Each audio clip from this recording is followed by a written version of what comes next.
Today in chapter 3, computer organization lesson, 5 more question. Now we're going to see. Okay, characteristics of microprocessor is our topic today. So what do you know already? What is mean by microprocessor? The microprocessor is a single silicon chip, simple small silicon chip. So what are the device and integrated, and we say it as a microprocessor? ALU, இதெல்லாம் சேர்ந்து microprocessor சொன்னோம். ALU, CU and registers இதெல்லாம் சேர்ந்து தான் microprocessor. So what are the characteristics? What are the characteristics of microprocessor? There are 3 characteristics of microprocessor. First one is clock speed, next one is instruction set, third one word size. So before learn the clock speed, first we should know about the measurements. Okay, so what do you mean by measurement? So all the things are having some measurement unit. So like oil, water அப்படின்னா, so measurement is liter. So line வந்து 1 minute.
Sorry pa. Hertz is the measurement of speed. Okay va, இதுல வந்து நம்ம different types of waves வந்து நம்ம last class பார்த்தோம். ஓகேவா, இத சில பாயிண்ட்ஸ் அப்படியே நோட்ஸ் எடுத்துக்கங்க. ஹெட்ஸோட அப்ரிவேஷன் 1 மார்க் क्वेश्चनல கேட்பாங்க. ஃப்ரீக்வன்சியை நம்ம மெஷர் பண்றப்போ சைக்கிள் பெர் செகண்ட்ஸ்ல தான் நம்ம சிபிஎஸ், சைக்கிள் பெர் செகண்ட்ஸ். ஓகேவா, இதுல தான் நம்ம வந்து மெஷர் பண்ணுவோம் ஃப்ரீக்வன்சினா இது மாடுலேஷன்ஸ். ஓகேவா, ஜென்ரலா கிளாக் ஸ்பீட் வந்து ஹெர்ட்ஸ், அதோட ஃப்ரீக்வன்சி வந்து சைக்கிள் பெர் செகண்ட்னு சொல்லுவோம். ஓகேவா? இதை வந்து மோஸ்ட்லி வந்து நமக்கு சவுண்ட் வந்து எப்படி இருக்கும்னா வேவ்ஸ் ஃபார்மேட்ல தான் நமக்கு இருக்கும்.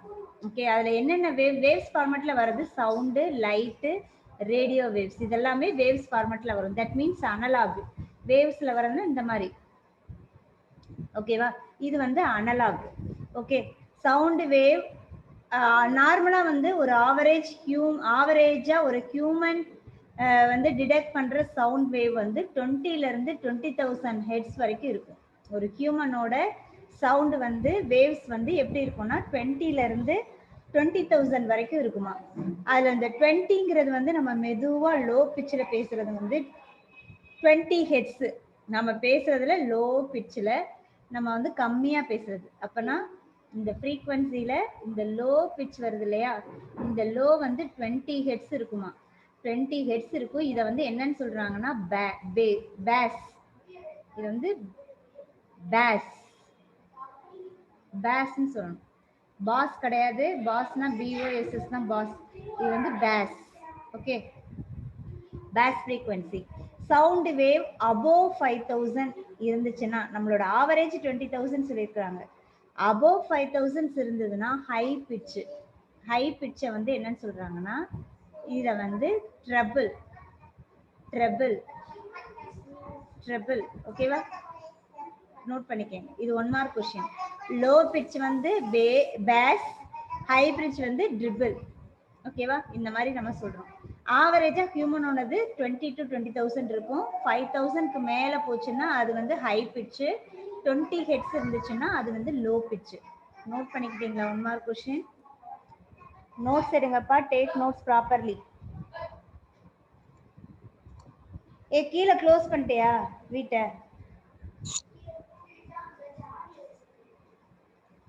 புரியுதாப்பா? Any doubts? No, ma'am. Okay, so while hertz can be used to measure the wave frequency, hertz தான் நம்ம வந்து wave frequency மெஷர் பண்றதுக்கு யூஸ் பண்ற யூனிட்.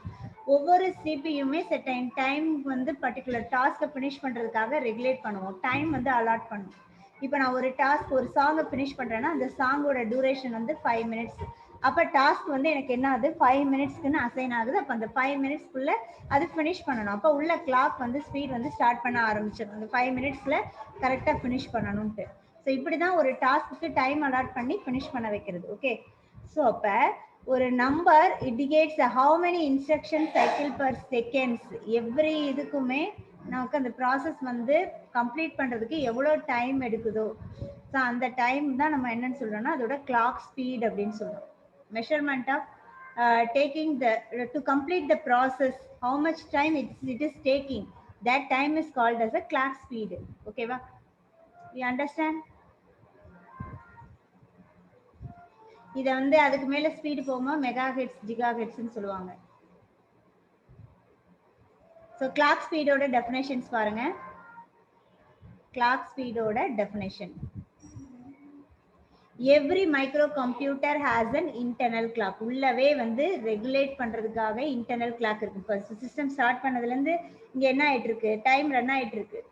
இப்போ இன்டர்னல் கிளாக் இருக்கும். அதுதான் என்ன பண்ணுதுன்னா ஸ்பீட் எல்லாத்தையுமே ரெகுலேட் பண்ணுது. ஒவ்வொரு இன்ஸ்ட்ரக்ஷனையும் ப்ராப்பராக எக்ஸிக்யூட் பண்றது. த ஸ்பீட் வந்து measurement micro processor execute the instruction is called as a clock speed. ஒரு ப்ராசஸை மைக்ரோ ப்ராசஸர் எக்ஸிக்யூட் பண்ணும்போது அதுக்கு தேவையான டைம் தான் என்னன்னு சொல்றோம்? Clock speed. The clock speed is a measure in mega hertz or giga hertz. Mega hertz இல்லைன்னா giga hertz சொல்லுவோம். The speed microprocessor execute the instruction. எவ்வளோ டைம்ல மைக்ரோ ப்ராசஸர் ஒரு இன்ஸ்ட்ரக்ஷனை கம்ப்ளீட் பண்ணுதோ அதுதான் clock speed. You understand? Next instruction set. Instruction செட்டுனா ஒரு program வந்து நம்ம வந்து எழுதுறோம். ஒரு ப்ராசஸ் வந்து நான் என்ன கொடுக்குறேன்னா அடிஷன் ப்ராசஸ் கொடுக்குறேன். அடிஷன் ப்ராசஸ்க்கு ஏக்கு இன்புட் கெட் பண்ணணும், பிக்கு இன்புட் கெட் பண்ணணும், ரெண்டையும் ஆட் பண்ணணும், ஆட் பண்ணி சியில் ஸ்டோர் பண்ணணும், அப்புறமா பிரிண்ட் பண்ணணும். ஸோ இதுதான் வந்து ஒரு டாஸ்க்கை ஃபினிஷ் பண்ணுறதுக்கு உள்ள இன்ஸ்ட்ரக்ஷன். இந்த இன்ஸ்ட்ரக்ஷனுக்கு வந்து இதுதான் வந்து இன்ஸ்ட்ரக்ஷன். இப்போ என்ன சொல்லியிருக்காங்க பாரு, perform and operations on the data. இதில் வந்து டேட்டாவை வச்சு நமக்கு ஆப்ரேஷன் பண்ண போது இந்த பண்ணுறதுக்கு உள்ள இன்ஸ்ட்ரக்ஷன் தான் நம்ம வந்து இங்கே மென்ஷன் பண்ணியிருக்காங்க. The command which is given to the computer. என்ன command கொடுக்கிறோம்? Input A, input B, C is equal to A plus B, print answer C அப்படின்னு command கொடுக்கிறேன். So இந்த ஒரு task finish பண்றதுக்கு நாம கொடுக்கிற command. The command which is given to the computer to perform an operation on the data is called as a instruction.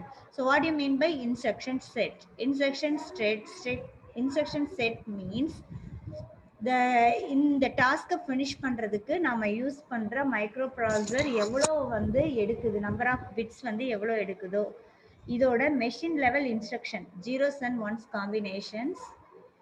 So இந்த இன்ஸ்ட்ரக்ஷனுக்கு இவ்வளவு, இந்த இன்ஸ்ட்ரக்ஷனுக்கு வந்து இந்த இது வருது, இந்த இன்ஸ்ட்ரக்ஷனுக்கு இவ்வளோ வருது, இதோட எல்லாம் மொத்தமாக சேர்த்திங்கன்னா இன்ஸ்ட்ரக்ஷன் செட்டு. புரியுதா? ஸோ மறுபடியும் ரீட் பண்ற பாரு. The command which is given to the computer to perform an operation on the data is instruction. Instruction செட்னா அதோட machine level instruction. Machine level இன்ஸ்ட்ரக்ஷன்னா ஜீரோஸ் அண்ட் ஒன்ஸ் காம்பினேஷன்ஸ். அதைத்தான் நம்ம என்னன்னு சொல்றோம்? இன்ஸ்ட்ரக்ஷன் செட்டுன்னு சொல்றோம். Do you understand? Any doubts? Any doubts? No. Okay. So இப்போ instruction செட்டுனா என்னன்னு சொல்லிட்டோம், மெஷின் லெவல் லாங்குவேஜ்னு சொல்லியாச்சு. அந்த மெஷின் லெவல் லாங்குவேஜோட சீக்வன்ஸ் ஆஃப் செட்டு தான் இன்ஸ்ட்ரக்ஷன் செட்டுன்னு சொல்லிட்டோம். ஸோ இப்போ இன்ஸ்ட்ரக்ஷன் செட்டு வந்து நமக்கு என்னென்ன கேரிட் அவுட் பண்ணும் அப்படின்னா, மெஷின் லாங்குவேஜுக்கு கன்வெர்ட் ஆயிடுச்சுனாலே அந்த டேட்டா என்ன டேட்டான்றத பண்ணிடும். ஃபர்ஸ்ட் வந்து டேட்டாவை டிரான்ஸ்ஃபர், இன்புட், இதை வந்து ஒரு ஆர்டராக எழுதிக்கங்க. ஃபர்ஸ்ட் வந்து இன்புட் அவுட்புட், அதுக்கப்புறம் process, arithmetic and logical operation process, அடுத்தது கண்ட்ரோல் பண்ணும், டேட்டா டிரான்ஸ்ஃபர். இப்படி எழுதிக்கங்க. இப்படி ஞாபகம் வச்சுக்கிட்டீங்கன்னா தான் மறக்காது. ஃபர்ஸ்ட் வந்து இன்புட் அவுட்புட், இன்புட்டையும் அவுட்புட்டையும் எடுத்துட்டு ப்ராசஸ் பண்றது என்னது? Arithmetic logic unit, logical unit. Arithmetic and logical unit தனித்தனியா போட்டுக்கோங்க. அடுத்தது கண்ட்ரோல் யூனிட், கண்ட்ரோல் ஃப்ளோ போடுங்க, கண்ட்ரோல் ஃப்ளோ. லாஸ்ட் வந்து டேட்டா டிரான்ஸ்ஃபர். ஓகேவா? ஸோ இந்த ஆப்ரேஷன்ஸ் தான் வந்து நமக்கு இன்ஸ்ட்ரக்ஷன் செட்டு நமக்கு பண்றது. ஓகே. நெக்ஸ்ட் வந்து வேர்ட் சைஸ். வேர்ட் சைஸ் அப்படின்னா என்ன சொன்னோம்னா, நம்பர் ஆஃப் பிட்ஸ் வந்து அந்த ப்ராசஸர் வந்து எவ்வளோ ப்ராசஸ் பண்ணுது, 64 பிட்டா 32 பிட்டா. ஒரு இன்ஸ்ட்ரக்ஷன் எடுக்கிறப்ப இப்போ ஃபார் எக்ஸாம்பிள் இப்போ நான் 4ன்னு என்ட்ரு பண்ணுறேன். 4க்கு வந்து என்னன்னா 1000, இதுதான் இதோட பைனரி டிஜிட். ஆனால் இதை எழுதுறதுக்கு நான் வந்து 8 பிட் காம்பினேஷன்ஸில் எழுதணும்னா 40 நான் சேர்த்துக்கிறது. இதை 16 பிட்டில் எழுதுறேன்னா எக்ஸ்ட்ராவாக 40 வந்து சேர்த்துக்கிறேன். ஸோ அப்போ இதை நம்ம முடிக்கிறதுக்கு எத்தனை பிட்ஸ் வந்து நம்ம எடுக்கிறோமோ இந்த இதுதான் என்னன்னு சொல்கிறாங்கன்னா, ஒரு இன்ஸ்ட்ரக்ஷனுக்கு எவ்வளோ பிட்ஸ் நம்ம எடுக்கிறோமோ அதுதான் வந்து வேர்ட் சைஸ் அப்படின்னு சொல்கிறது. ஓகே. டெஃபினேஷன் பாருங்க. Word size na enna? The number of bits that can be processed. The number of bits that can be processed by the processor. Single instruction is called the word size. Or single instruction ku adu evlo bits edukudho adha word size nu solranga. The word size determine the amount of RAM. RAM பண்ணும்போது தான் நமக்கு வந்து அந்த access வந்து தெரியும். Okay. இது ஒரு 5 mark question, important question. ஏதாவது டவுட் இருந்தா கேளுங்க. Any doubts?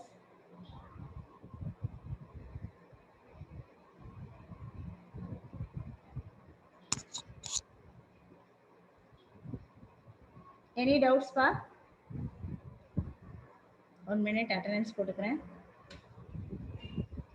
Say yes or no. Question உங்ககிட்ட தான் கேக்குறேன். No ma'am.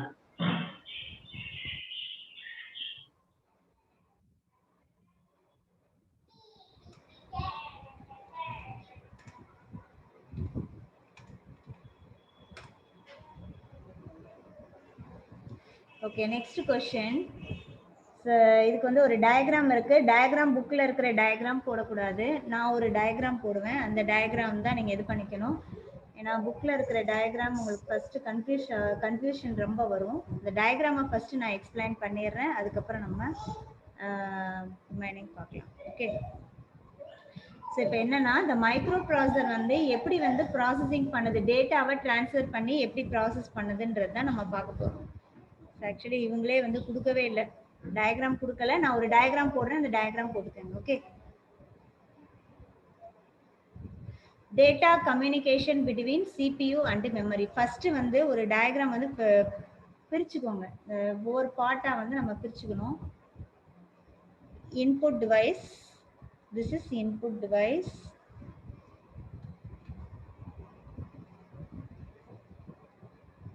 இது வந்து இன்புட் டிவைஸ். நெக்ஸ்ட் வந்து அவுட்புட் டிவைஸ். கொஞ்சம் நல்லா தள்ளி போட்டுக்கலாம்.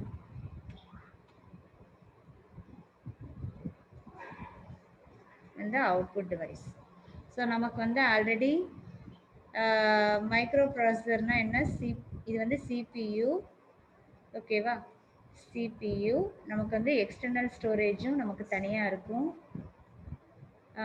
இது வந்து internal storage and external storage ரெண்டு இருக்கும். இது வந்து எக்ஸ்டர்னல் ஸ்டோரேஜ்னு போட்டுக்கலாம். இது வந்து இன்டர்னல் ஸ்டோரேஜில் நான் ரெண்டாக பிரிச்சுக்கிறேன். ரேம் ரோம் இந்த மாதிரி பிரிச்சுக்கலாம். ஓகே, இப்போ இதில் 3 பார்ட் இருக்கு. ஸோ ஃபர்ஸ்ட் வந்து இதில் ஏஎல்யூ, சியூ, ஏஎல்யூ, சியூ. இதுக்கு அடுத்தது வந்து இந்த பார்ட் வந்து ரெஜிஸ்டர்ஸ். இந்த ரெஜிஸ்டர்ஸ்ல நமக்கு நிறைய ரெஜிஸ்டர்ஸ் இருக்கு. ஓகேவா, ஒன்று டேட்டா ரெஜிஸ்டர்ஸ் இருக்கும். ஓகேவா, மெமரி டேட்டா ரெஜிஸ்டர்ஸ். இதுக்கு அடுத்தது வந்து மெமரி அட்ரஸ் ரெஜிஸ்டர்னு ஒன்று இருக்கும். Memory data register and memory address register. So memory data ரெஜிஸ்டர்ன்றது எம்டிஆர். ஓகேவா, இங்கே வந்து எம்டிஆர் இருக்கும்.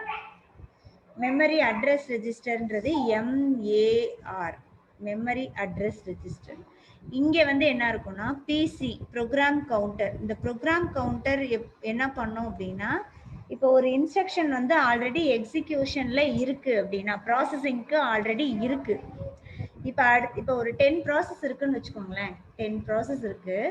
இந்த ப்ராசஸ் வந்து ப்ராசஸ் ஆகிட்டு இருக்கு அப்படின்னா, ப்ரோக்ராம் கவுண்டர் எதை பாயிண்ட் பண்ணணும்னா, it point the next instruction. Okay, program counter always point the next instructions. Suppose no instructions available அப்படின்னா 0 அட்ரஸை பாயிண்ட் பண்ணிட்டு இருக்கோம். பட் நிறைய இங்கே 10 ப்ராசஸ் இருக்கிறதுனால அந்த ஃபர்ஸ்ட் ப்ராசஸ் ரன்னிங்ல இருந்துச்சுன்னா நெக்ஸ்ட் ப்ராசஸை அது பாயிண்ட் அவுட் பண்ணிட்டு இருக்கும். ஓகேவா, ப்ராசஸ்ல இல்லைன்னா it point out the current instructions. இதுதான் வந்து டெஃபினேஷன்ஸ்வா நீங்க இதுல எழுதிக்கலாம். Program counter which is points the next instructions அப்படின்னு சொல்லிடலாம். எம்ஏஆர் அப்படிங்கிறது அட்ரஸ் ரெஜிஸ்டர். ஸோ ஆக்சுவலா நீங்க கீபோர்ட்ல இருந்து என்ட்ரு பண்ற எல்லா வேல்யூஸ்மே ஸ்டோர் பண்ணும்போது அந்த வேல்யூஸ்க்கு அதோட ஒரு வேரியபிளை வந்து ஸ்டோர் பண்ணி வச்சுக்கணும். ஒரு வேரியபிள்ல ஸ்டோர் பண்ணி வச்சுக்கோம். இதுக்குன்னு ஒரு அட்ரஸ் இருக்கும். ஃபார் எக்ஸாம்பிள் ஹெக்ஸாடெசிமல் கோட் மாதிரி இருக்கும். ஸோ 1001A இந்த அட்ரஸ்ல ஏங்கிற வேரியபிள்ல நான் வந்து 4ன்ற வேல்யூவை ஸ்டோர் பண்ணியிருக்கேன். இப்போ அடுத்த அட்ரஸ் வந்து 1001 1002ன்னு வச்சுக்கலாம். Okay, something. இப்போ இது பிங்கிற வேல்யூல 3ங்கிறது வந்து ஸ்டோர் ஆயிருக்கு. அப்போ எல்லாத்துக்குமே ஒரு அட்ரஸ் இருக்கு. ஸோ இந்த அட்ரஸ் ஸ்டோர் பண்றது ரெஜிஸ்டர் தான் எம்ஏஆர், மெமரி அட்ரஸ் ரெஜிஸ்டர். இந்த வேல்யூவை ஸ்டோர் பண்றதுல இந்த வேல்யூவை ஸ்டோர் பண்றதுக்கு யூஸ் பண்ற register memory data register. Okay, so இப்போ இதுதான் CPU. This is our main memory. RAM is our main memory. RAM வந்து மெயின் மெமரி. இப்போ இந்த இன்பிட்வீன்ல டேட்டா வந்து எப்படி வந்து ஃப்ளோ ஆக போகுது, இதுதான் நம்ம இந்த கான்செப்ட். எங்க கொஸ்டின் பாரு, the data communication between CPU and memory. சிபியூக்கும் மெமரிக்கும் எப்படி ஒரு டேட்டா டிரான்ஸ்ஃபர் ஆகுது. ஓகேவா, ஸோ நான் ஃபர்ஸ்ட் வந்து கீபோர்ட்ல இருந்து நான் கொடுக்குற வேல்யூ நேராக அது எங்கே போகணும், வேற கலர் இண்டிகேட் பண்ணுறேன் பாரு.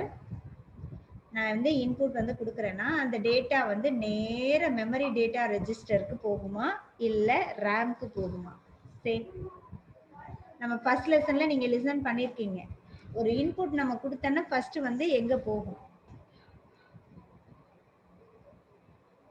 ரேம்க்கு போகுமா எம்டிஆருக்கு போகுமா? RAM. Very good. நம்ம கொடுக்குறப்போ எப்பவுமே வேல்யூ வந்து மெயின் மெமரியில தான் இருக்கும். ஓகேவா? ப்ராசஸ் ஃபர்ஸ்ட் வந்து மெயின் மெமரியில தான் வந்து டேட்டா வந்து இருக்கும். நம்ம எப்போ ப்ராசஸிங் ஸ்டார்ட் ஆகுதோ அப்போ அந்த ரேம் மெமரியில இந்த டேட்டா ரெஜிஸ்டர் ரெண்டும் கம்யூனிகேட் பண்ண ஆரம்பிக்கும். இது ரெண்டும் கம்யூனிகேட் பண்ண ஆரம்பிக்கும். எப்போவுமே ஒரு டேட்டாவை அந்த ரேம் மெமரி வந்து ப்ராசஸ் பண்ணுது அப்படின்னா ரெஜிஸ்டர்ஸில் வச்சு தான் பண்ணும். அப்போ ரேம் மெமரியில் இருக்கிற டேட்டா அந்த எம்டிஆரில் போய் ஸ்டோர் பண்ணிக்கும். ஸ்டோர் பண்ணி வச்சு கால்குலேஷன் பண்ணும். அந்த கால்குலேஷன் பண்ணுறதுக்கு எதை கால் பண்ணோன்னா ஏஎல்யூவை கால் பண்ணிக்கும். ஓகேவா? ஏஎல்யூ அர்த்தமெட்டிக் லாஜிக் யூனிட் தான் நமக்கு கால்குலேஷன் எல்லாமே பண்ணும். ஸோ இப்போ வந்து நான் இங்கேருந்து ஏக்கு வந்து ஒரு வேல்யூ 4, பிக்கு ஒரு வேல்யூ 3, இந்த வேல்யூவை நான் பாஸ் பண்ணுறேன்னா நேர ரேமுக்கு வந்துட்டு நான் எரேஸ் பண்ணிடுறேன். ஓகே, ரேம்க்கு வந்து ரேம்ல இருந்து எம்டிஆருக்கு போகும். எம்டிஆர்ல வச்சு கால்குலேஷன் ஃபினிஷ் பண்ணதுக்கப்புறம் மறுபடியும் டேட்டா வந்து மெயின் மெமரிக்கே தான் வரும். இங்கேருந்து இங்கே போயிட்டு இங்கேருந்து இதுக்கு வரும். இந்த இதுக்கு பேர் தான் டேட்டா டிரான்ஸ்ஃபர்னு சொல்லுவாங்க. இதுக்கு பேர் என்னது? Data transfer. டேட்டா டிரான்ஸ்ஃபர் அப்படின்னு சொல்லுவாங்க. ஓகேவா? இந்த வயர் கனெக்ஷன் சொல்றோம் இல்லையா, இன்புட்ல இருந்து ரேம்க்கு போகுது, ரேம்ல இருந்து எம்டிஆருக்கு போகுது அப்படின்லாம் சொல்றோம்ல, இந்த கனெக்ஷன் பேர் என்னன்னு சொல்லுவாங்கன்னா பஸ்ன்னு சொல்லுவாங்க. கனெக்ஷனுக்கு பேரு பஸ். அது வந்து எய்தர் வயர்ல இருக்கலாம், வயர்லெஸ்ல இருக்கலாம். ஓகேவா? ஃபார் எக்ஸாம்பிள் நான் வந்து ஒரு வயர்லெஸ் மவுஸ் வச்சிருக்கேன். வயர்லெஸ் மவுஸை வந்து என்னோட கம்ப்யூட்டரோட நான் கனெக்ட் பண்ணியிருக்கேன். ஸோ இதுக்கு ரெண்டுக்குமே வந்து கனெக்ஷன்ஸ் எஸ்டாப்ளிஷ் ஆகி என்னோட மவுஸ் வந்து ஃபங்க்ஷன் ஆகுது. ஓகேவா? ஃபங்க்ஷன் ஆயிட்டு இருக்கு. அப்ப ரெண்டுக்குமே கனெக்ஷன்ஸ் இருக்கு. அப்ப பஸ் வந்து இருக்கு. கனெக்ஷனுக்கு பேரு பஸ். ஓகேவா? அது எய்தர் வயரா வயர்லெஸ்ஸா. வயர்லெஸ்ல எனக்கு கனெக்ட் ஆயிருக்கு. ஓகேவா? ஸோ அந்த connections between the two devices are called as a bus. இப்போ இன்புட் டிவைஸ்க்கும் டேட்டாவுக்கும் ரேம் மெமரிக்கு இன்பிட்வீன்ல நமக்கு ஒரு கனெக்ஷன்ஸ் இருக்கு. ஸோ இங்கேருந்து ஏஎல்யூல இருந்து இதுக்கு கனெக்ஷன் இருக்கு, சியூல இருந்து கனெக்ஷன் இருக்கும். எல்லாமே வந்து ஒவ்வொரு கனெக்ஷன்ஸ்ல இருக்கும். அதை வந்து ஜென்ரலா வந்து என்னன்னு சொல்லுவாங்கன்னா ஜென்ரலா வந்து அதை பஸ்ன்னு சொல்லுவாங்க. ஒரு டேட்டா டிரான்ஸ்ஃபர் ஆகுற அந்த லைனை மட்டும் என்னன்னு சொல்லுவாங்கன்னா இதை வந்து டேட்டா பஸ். டேட்டா மட்டும் டிரான்ஸ்ஃபர் ஆகுதுன்னா அது டேட்டா பஸ். டேட்டா மட்டும் டிரான்ஸ்ஃபர் ஆனால் அது என்னன்னு சொல்லுவோம்? Data bus. அட்ரஸ், இந்த டேட்டாவை கொடுக்கும்போது அதோட அட்ரஸையும் ஸ்டோர் பண்ணணும்னு சொன்னோம் இல்லையா, ரேம் மெமரியில இருந்து அட்ரஸ் எடுக்கும்னு சொன்னோம் இல்லையா. ஸோ அந்த அட்ரஸ் ரெஜிஸ்டர்ல ஸ்டோர் பண்ணுது. அப்போ அதுக்கு மட்டும் போறதுக்கு பேர் என்னன்னு சொல்லுவாங்கன்னா அட்ரஸ் பஸ். அட்ரஸ் டிரான்ஸ்ஃபர் ஆகிற பாத்துக்கு பேரு அட்ரஸ் பஸ்.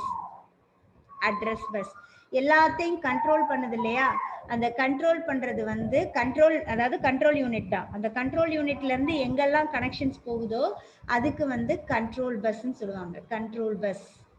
கண்ட்ரோல் பஸ் ஓவராலா எல்லாத்தையும் வந்து சிஸ்டம் பஸ்ன்னு சொல்லுவாங்க. காமன் கனெக்ஷன்ஸை வந்து சிஸ்டம் பஸ்ன்னு சொல்லுவாங்க. இந்த மாதிரி 4 டைப்ஸ் ஆஃப் பஸ் இருக்கு. ஆனால் நம்ம கண்ட்ரோல் பஸ் வந்து நமக்கு சிஸ்டம் பஸ்ஸும் both are same only. So அதனால 3 பஸ் தான், data bus, address bus, system bus. Okay, so இப்போ டெஃபினேஷன்ஸை நீங்கள் ரீட் பண்ணீங்கன்னா நல்லா கிளியராக புரியும். நான் அந்த டெஃபினேஷன்ஸ் ரீட் பண்ணி காமிக்கிறேன் பாருங்க.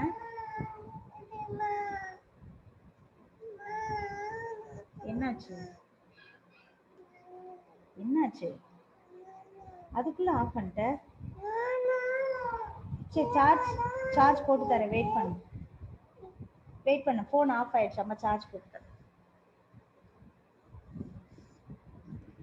See the first point by point notes எடுப்பா. இந்த क्वेश्चनக்கு வந்து ஆன்சர் நோட்ஸ் எடுத்தா தான் எழுத முடியும். பேராகிராஃப்லாம் கண்டிப்பா புரியாது, அண்டர்ஸ்டாண்ட் பண்ணி எழுதுங்க. சென்ட்ரல் ப்ராசஸிங் யூனிட் அப்படின்னா சிபியு. சிபியூவில் வந்து நமக்கு என்னென்ன ரெஜிஸ்டர்ஸ் இருக்குது, இதுதான் சிபியு போர்ஷன். ஓகே, இதில் என்னென்ன இருக்குன்னு சொல்லியிருக்காங்கன்னா மெமரி டேட்டா ரெஜிஸ்டர்ஸ் இருக்குது, மெமரி அட்ரஸ் ரெஜிஸ்டர்ஸ் இருக்குது. ஓகேவா? Memory data register, address register. இது என்ன பண்ணும் அப்படின்னா keeps the data which is transferred from between the memory. இந்த மெமரிக்கு இன்பிட்வீனில் இருக்கிற டேட்டாவை டிரான்ஸ்ஃபர் பண்ணி ஸ்டோர் பண்ணி கால்குலேஷன் பண்ணுறதுக்கெல்லாம் யூஸ் ஆகுது. ஓகேவா? டேட்டா ரெஜிஸ்டரும் அட்ரஸ் ரெஜிஸ்டரும். ப்ரோக்ராம் கவுண்டர் எதுக்கு யூஸ் ஆகுது? The program counter is a special register. இது என்ன பண்ணுன்னா it always keeps the next instruction. நான் என்ன சொன்னேன்? Program counter pointing the next instruction சொன்னேன்னா நெக்ஸ்ட் இன்ஸ்ட்ரக்ஷனை பாயிண்ட் அவுட் பண்ணுது. ஓகே, ஸோ நெக்ஸ்ட் பாயிண்ட் பார்க்கலாம். இது புரியுதுல்ல? புரியுதுலப்பா? நெக்ஸ்ட் பாயிண்ட் பாருங்க. கொஸ்டின் கேட்டா ரெஸ்பாண்ட் பண்ணுங்க.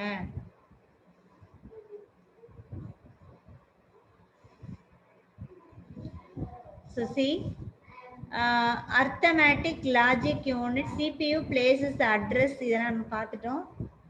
இது என்ன இன்ஸ்ட்ரக்ஷன் சொல்றாங்கன்னா, ப்ரோக்ராம் கவுண்டர் வந்து நெக்ஸ்ட் இன்ஸ்ட்ரக்ஷனை பாயிண்ட் அவுட் பண்ணும் அண்ட் எக்ஸிக்யூட் பண்ணிட்டு இருக்கிற நெக்ஸ்ட் இன்ஸ்ட்ரக்ஷனை பாயிண்ட் அவுட் பண்ணும்னு சொல்லியிருக்கோம். அர்த்தமேட்டிக் லாஜிக் யூனிட் என்ன பண்ணும்? அர்த்தமேட்டிக் லாஜிக் யூனிட் கால்குலேஷன்ஸ் பண்ணும். அர்த்தமேட்டிக் லாஜிக் யூனிட் கால்குலேஷன் பண்ணும். இந்த கால்குலேஷன் பண்றப்போ டேட்டா ரெஜிஸ்டரையும் அட்ரஸ் ரெஜிஸ்டரையும் கால் பண்ணிக்கும். இந்த போட்டிருக்கேன் பார்த்தீங்களா, டாட் ஏஎல்யூல இருந்து டேட்டா ரெஜிஸ்டர் ரெண்டு கால் பண்ணி இந்த இதில் வச்சு நமக்கு கால்குலேஷன் பண்ணும். அதான் சொல்லியிருக்காங்க. The arithmetic logic unit CPU places in the address of the memory to be fetched. இதோட அட்ரஸை டேட்டாவை ஃபெச் பண்ணி அது கால்குலேஷன் பண்ணும். பஸ்னா என்னன்னு சொன்னோம்? Collection of wires or wireless communication between the internal components. உள்ள இருக்க ஒவ்வொரு காம்போனன்ட்டோட கனெக்ஷன்ஸ்க்கு பேர் தான் என்னன்னு சொல்றோம்? பஸ்ன்னு சொல்றோம். அதுல 3 டைப்ஸ் ஆஃப் பஸ் இருக்குன்னு சொல்லியிருக்கோம். Okay, so next point.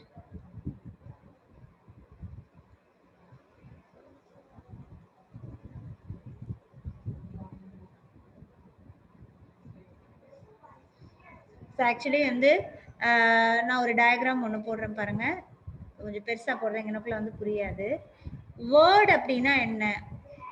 Word அப்படிங்கிறது நம்பர் ஆஃப் பிட்ஸ் ப்ராசஸ்ட்னு சொன்னோமா? வேர்ட் சைஸ்னா என்னன்னு சொல்லி பார்த்தோம், இப்பதான் பார்த்தோம். கேரக்டரிஸ்டிக்ஸ் ஆஃப் மைக்ரோ ப்ராசஸர்ல பார்த்தோம்ல.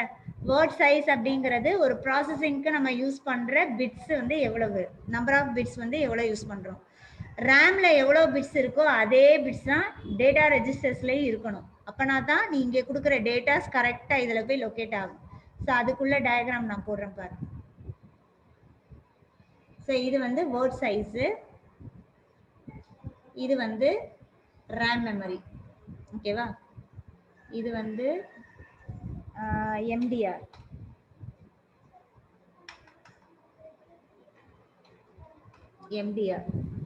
இது வந்து RAM memory, RAM main memory. ஓகேவா? இப்போ இதுல 8 பிட்ஸ் இருந்தா இதுலயே 8 பிட்ஸ் இருக்கணும். இதுல 16 பிட் இருந்தா இதுலயே 16 பிட் இருக்கணும். 32 இருந்தா 32 பிட் இருக்கணும். அப்பதான் ப்ராசஸ் நடக்கும், இல்லைன்னா ப்ராசஸ் நடக்கும். ஏன்னா நமக்கு அப்படித்தானே வேல்யூஸ் வந்து டிரான்ஸ்ஃபர் ஆயிட்டு இருக்கு. பாரு, நான் இப்ப 8 பிட் போடுறேன்.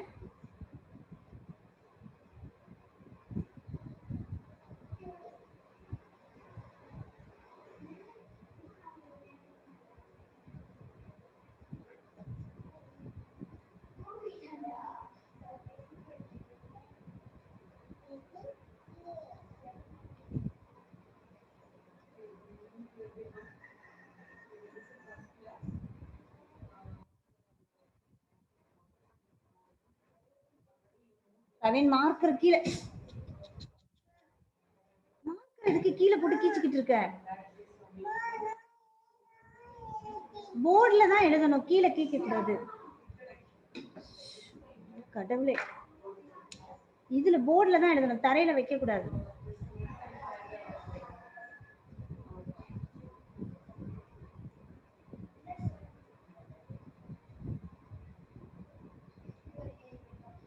இப்ப பாருங்க, இதுல வேல்யூஸ் வந்து நான் என்ட்ரி பண்றேன்.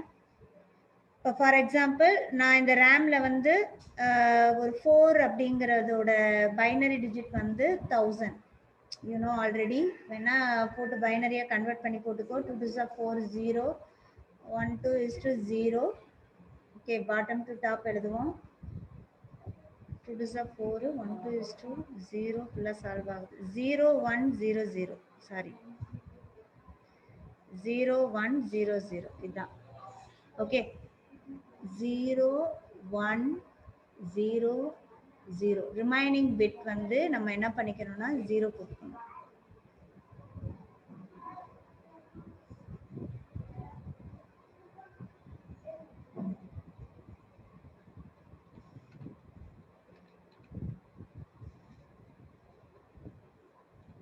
இப்போ கிளியரா இருக்கும்னு நினைக்கிறேன் டயக்ராம்.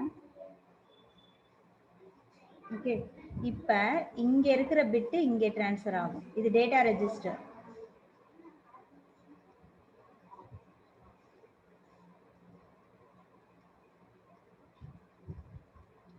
இது கரெக்டா இங்க ட்ரான்ஸ்ஃபர் ஆகும்.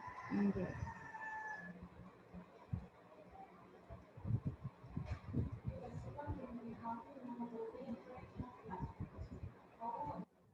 இந்த மாதிரி போகும். ஓகே, இப்ப இந்த இது பாருங்க, டெஃபினேஷன் பாருங்க.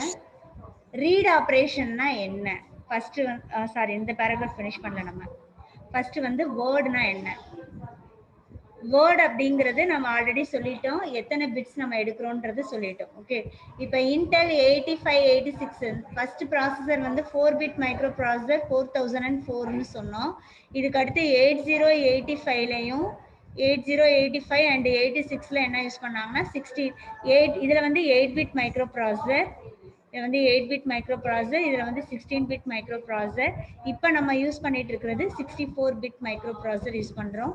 7ல இதுக்கு முன்னாடி இருக்கிற XPல எல்லாம் 32 பிட் மைக்ரோ ப்ராசஸர் யூஸ் பண்ணாங்க. ஓகேவா? இப்போ இதுதான் வந்து வேர்ட் சைஸ்ன்னு சொல்றோம். என்ன மைக்ரோ ப்ராசஸர் யூஸ் பண்ணிருக்காங்க, எத்தனை பிட்ஸ் காம்பினேஷன் மைக்ரோ ப்ராசஸர் வந்து யூஸ் பண்றாங்க, அதுதான் வந்து word size. Okay, read operation, write ஆபரேஷன்னா என்ன? ரீட் ஆபரேஷன் அப்படிங்கிறது it transfer the data from word to memory. Transfer the data from word to memory அப்படின்னா இதுதான் வந்து வேர்டு, இது வந்து வேர்டு, இது வந்து மெமரி, இது வந்து மெமரி. ஓகேவா? Transfer the data from memory. இங்க இருந்து இங்க போறதுக்கு பேரு ரீட் ஆபரேஷன், இங்க இருந்து இங்க போறதுக்கு பேரு write operation. Read and write operation. அப்ப பை டைரக்ஷனல்ல இருக்கும். இத வந்து பை டைரக்ஷன் சொல்லுவாங்க. திஸ் இஸ் பை டைரக்ஷனல், எல்லாமே பை டைரக்ஷனல் தான். ஓகேவா? ஆனா அட்ரஸ் மட்டும் என்னன்னு சொல்லுவாங்கன்னா யூனி டைரக்ஷன் சொல்லுவாங்க. டேட்டா வந்து எப்பவுமே பை டைரக்ஷன்ல இருக்கும், அட்ரஸ் மட்டும் யூனி டைரக்ஷன்ல இருக்கும். ஓகேவா? ரைட் ஆபரேஷன் அப்படின்னா என்ன, ரீட் ஆபரேஷன்னா என்னன்னு 2 மார்க் கொஸ்டின்ல frequently கேக்குறாங்க. Read and write operation explain. Read operation transfer the data bit from word to RAM. This is called as read operation. Write operation means writing the data from memory to data register is called as a write operation. ஓகேவா? இதுல இதுக்கு இன் பிட்வீன்ல இருக்கிற bus இருக்கு இல்லையா, data bus, இது வந்து data bus. இந்த data bus வந்து பை டைரக்ஷனல்ல இருக்கும். டேட்டா பஸ் வந்து bidirectional, bidirectional. Okay, address bus இருக்கு இல்லையா, அந்த இன் பிட்வீன்ல இருக்க அட்ரஸ் பஸ் வந்து நமக்கு யூனி டைரக்ஷன்ல இருக்கும், யூனி டைரக்ஷன். ஸோ இதுதான் கான்செப்ட். That's all. அந்த டயக்ராம் வந்து நான் நீட்டா டிரா பண்ணி நான் உங்களுக்கு குரூப்ல வந்து நான் சென்ட் பண்ணி விடுறேன். ஓகேவா? ஏன்னா இதுல கொஞ்சம் ப்ராப்பரா நம்மளால ரைட் பண்ண முடியல. நான் ஒரு பேப்பர்ல நீட்டா டிரா பண்ணி மார்க் பண்ணி உங்களுக்கு நான் சென்ட் பண்றேன். ஓகேவா? அதை நோட்ல டிரா பண்ணி வச்சுக்கோ. இந்த கொஸ்டின் கேட்குறாங்க 5 மார்க்ல கேட்குறாங்கன்னா நீங்க இதான் எழுதணும். Data communication between CPU and மெமரின்னு கேட்டாங்கன்னா பாயிண்ட் பை பாயிண்ட் எழுதணும், பேராகிராஃப் பேராகிராஃபா எழுதக்கூடாது. என்னென்ன எழுதணும்னா ஃபர்ஸ்ட் சிபியூனா என்ன, சிபியூல என்னென்ன ரெஜிஸ்டர்ஸ் இருக்கு, எம்டிஆர், எம்ஏஆர், ப்ரோக்ராம் கவுண்டர், அதை பத்தி ஃபுல்லா எக்ஸ்பிளனேஷன் கொடுக்கணும். கொடுத்துட்டு ரீட் அண்ட் ரைட் ஆபரேஷன் பத்தி சொல்லணும், அப்புறம் வேர்ட் சைஸ் பத்தி சொல்லணும். ஓகேவா? ஸோ இதெல்லாம் சொல்லி நீ ஃபினிஷ் பண்ணி அந்த டயக்ராம் போட்டு ஃபினிஷ் பண்ணேன்னா 5 மார்க் வந்து ஈஸியா கிடைச்சிடும். Next question, types of micro processor. Micro ப்ராசஸர்ல என்னென்ன டைப்ஸ் இருக்குன்னா 2 டைப் ஆஃப் மைக்ரோ ப்ராசஸர் இருக்கு. பேஸ்ட் ஆன் த இன்ஸ்ட்ரக்ஷன் செட்டும் with of the data, with of the data processed. எவ்வளோ பெரிய டேட்டாவை வேணாலும் ப்ராசஸ் பண்ணணும் அப்படின்னா அதுக்கு வந்து நம்ம அதுக்கு ஏற்ற மாதிரி நம்ம யூஸ் பண்ணுவோம். இன்ஸ்ட்ரக்ஷன் செட் அப்படிங்கிறது நீங்க எவ்வளோ இன்ஸ்ட்ரக்ஷன் ஒரு ப்ராசஸை கம்ப்ளீட் பண்றதுக்கு நம்பர் ஆஃப் இன்ஸ்ட்ரக்ஷன் வந்து 100 இன்ஸ்ட்ரக்ஷன் கொடுக்குறீங்கன்னா அந்த 100 இன்ஸ்ட்ரக்ஷனையும் fraction ஆஃப் செகண்ட்ஸ்க்குள்ள முடிக்குதுன்னா அப்ப ஸ்பீடு கன்சிடரேஷன். இது வந்து speed consideration. With of the data அப்படிங்கிறது வந்து என்ன சொல்றாங்கன்னா சைஸை வந்து கன்சிடர் பண்றது, வேர்ட் சைஸ் வந்து கன்சிடர் பண்ணது. 8 பிட் மைக்ரோ ப்ராசஸரா, 16 பிட் மைக்ரோ ப்ராசஸரா, 32 பிட்டா, 64 பிட்டா, இதை வந்து கன்சிடர் பண்ணி பண்ற டைப்ஸ் தனியா இருக்கு. ஓகேவா? எனக்கு வந்து ஸ்பீடெல்லாம் முக்கியம் இல்லை, எனக்கு தேவை 64 பிட் மைக்ரோ ப்ராசஸர் அப்படின்னு வாங்கலாம். ஓகேவா? இல்ல எனக்கு ஸ்பீடு கன்சிடரேஷன் இருக்கு அப்படின்னா அதை பொறுத்து எவ்வளவு இன்ஸ்ட்ரக்ஷன் கொடுத்தாலும் ஃபாஸ்டா ஒர்க் பண்ணணும் அப்படின்ற மாதிரி நம்ம வந்து ஸ்பீடை கன்சிடர் பண்ணி நம்ம வாங்குற மைக்ரோ ப்ராசஸர். ஸோ இது மாதிரி 2 டைப் இருக்கு, based on the with and paste on the instruction set. ஷார்ட்டா சொல்லணும்னா the types of microprocessor divided as a 2 based on the width and based on size, based on instruction set, this short algorithm. Okay, so classification of microprocessor based on the data width. First one width வச்சு நம்ம calculate பண்றோம். So இப்போ data வித்துன்றது என்ன சொன்னோம் அப்படின்னா ஒரு இன்ஸ்ட்ரக்ஷனுக்கு process பண்ணுறதுக்கு அவளை எவ்வளோ நம்பர் ஆஃப் பிட்ஸ் வந்து எடுத்து ப்ராசஸ் பண்ணுதோ அதுதான் வந்து நம்ம வித்துன்னு சொல்லியிருக்கோம். ஓகேவா? ஸோ இதில் வந்து அந்த ஒரு நிமிஷம் அதை வந்து இங்கே போட்டிருக்காங்க பாரு, 8 பிட் மைக்ரோ ப்ராசஸர் நான் சொன்னேன் இல்லையா, 16 பிட்டா 32 பிட்டா 64 பிட்டா. ஸோ இது வந்து based on the with, this is based on the with. So speed construction வந்து ஸ்பீடு கன்சிடரேஷன் பற்றி இது பண்ணியிருக்காங்க. அப்படின்னா இன்ஸ்ட்ரக்ஷன் வந்து 100 இன்ஸ்ட்ரக்ஷன் கொடுத்தாலும் ஃபாஸ்ட்டாக எனக்கு வந்து பண்ணணும். கம்மியான இன்ஸ்ட்ரக்ஷனை ப்ராசஸ் பண்ணுறதுக்குன்னா அதுக்கு தனியாக இது ப்ராசஸர். அப்போ 2 டைப்பாக இதை வந்து பிரிச்சிருக்காங்க. இது வந்து based on the instruction set. It divided as 2. One is RISC and CISC. ரிஸ்க்னா என்ன அர்த்தம்னா ரெடியூஸ்டு இன்ஸ்ட்ரக்ஷன் செட் கம்ப்யூட்டர். இதுக்கு வந்து ரொம்ப காம்ப்ளெக்ஸ்லாம் தேவையில்லை, ரொம்ப சிம்பிளான ப்ராசஸ். ஃபார் எக்ஸாம்பிள் இப்போ வேர்டு வேர்ட் ப்ராசஸர் சாஃப்ட்வேர், ஒரு பெயிண்ட் அப்ளிகேஷன், இந்த மாதிரி ஸ்மால் அப்ளிகேஷன் வந்து நீங்கள் ஒர்க் பண்ணுறீங்கன்னா ரிஸ்கே வந்து போதும். இப்போ ரொம்ப காம்ப்ளெக்ஸ் அனிமேஷன் கிராஃபிக்ஸ் அந்த மாதிரி போகிறப்போ நீங்கள் வந்து சிஸ்க் ப்ராசஸர் வந்து யூஸ் பண்ணணும். இப்போ நம்ம யூஸ் பண்றது எல்லாமே வந்து சிஸ்க் ப்ராசஸர் தான் நம்ம இப்போ யூஸ் பண்ணிட்டு இருக்கோம். ஓகேவா? இப்போ நம்ம கரண்ட் யூசேஜ் வந்து CISC processor. So see, the size of the instruction is very important consideration. எவ்வளோ இன்ஸ்ட்ரக்ஷன் கொடுத்தாலும் அது ப்ராசஸ் பண்ணணும். இதை வந்து பேஸ்டா வந்து 2 டைப்ஸா டிவைட் பண்ணியிருக்காங்க. One is RISC and complex RISC. Okay, reduced instruction செட்னா நம்ம என்ன சொல்லியிருக்கோம், நம்ம இன்ஸ்ட்ரக்ஷன் வந்து கம்மி பண்ணி ஆப்டிமைஸ் பண்ணிடுவோம். ஆப்டிமைஸ்னா என்ன அர்த்தம்னா, இப்போ நான் வந்து ஒரு ப்ராசஸ் கம்ப்ளீட் பண்ணுறதுக்கு 100 இன்ஸ்ட்ரக்ஷன் கொடுக்குறேன்னு வச்சுக்கோங்களேன், அது ஷார்ட் பண்ணி 50 ஆக்கிரும். 50 60 வந்து லைன்ஸ் வந்து இது பண்ணும், ஆப்டிமைஸ் பண்ணும் ஷார்ட் பண்ணுறது. இப்போ வந்து இன்புட் வந்து A is equal to 5, B is equal to 3, C is equal to A plus B, அப்புறம் பிரிண்ட் C அப்படின்னு நான் போடுறதுக்கு பதிலா இதுல ஒரு லைனை நான் வந்து குறைக்கலாம். எப்படின்னா A, B is equal to 5, 3 first line. A, B is equal to 5, 3 first line. Second line நான் பிரிண்ட் போட்டுடலாம். பிரிண்ட் A plus B இப்படியே போடலாம். அப்ப நான் 4 லைனை 2 லைனா ஆப்டிமைஸ் பண்ணிருக்கேன். அப்ப ரெடியூஸ்டு இன்ஸ்ட்ரக்ஷன்ஸை நான் கம்மி பண்றேன். ஓகேவா? ஸோ அது வந்து ரிஸ்க். சிஸ்க்ன்றது எப்படின்னா ரொம்ப காம்ப்ளெக்ஸான ஒரு